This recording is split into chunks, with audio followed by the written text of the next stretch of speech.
Eve, naye oli fine? Yeah. No. 50-50. Kati ekiriwa kyekiriwa ya no 50-50. Chichi, is everything okay? I'm stressed. I know. Kubanga ebbanga lyenkulabidde Eve sikulabanga ng'onywa this much. Wine agwamu ng'oleeta omulala, agwamu ng'oleeta omulala. Kiki ekikukyankalanya? My husband is cheating on me.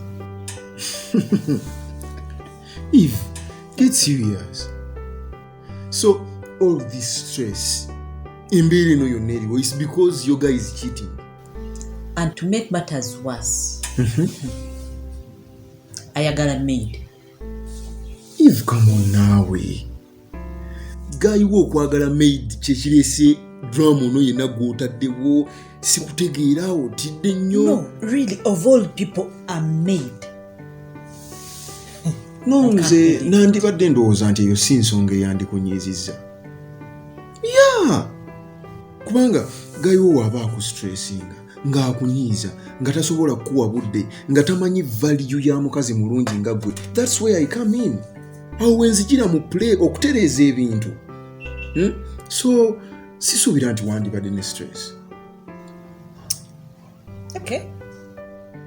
So kati ndowooza kendeeza okunywa because already onywedde nnyo, enkya ojja kufuna zi hangover, obeerawo nga tonyumirwa bulamu. What do you think? That's why I love you. You always find a way of making me happy and comfortable. Oli mutuufu. Yeah, I love you too. Thank you. Mpozi n'ekirala Eve. Juzi we twali out. Tulina ebifaananyi bye twekuba ku simu yo. Naye tewampeereza. Okay.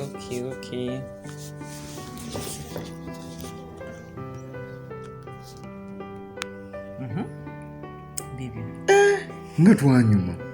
Look at this. This is beautiful. It's very nice.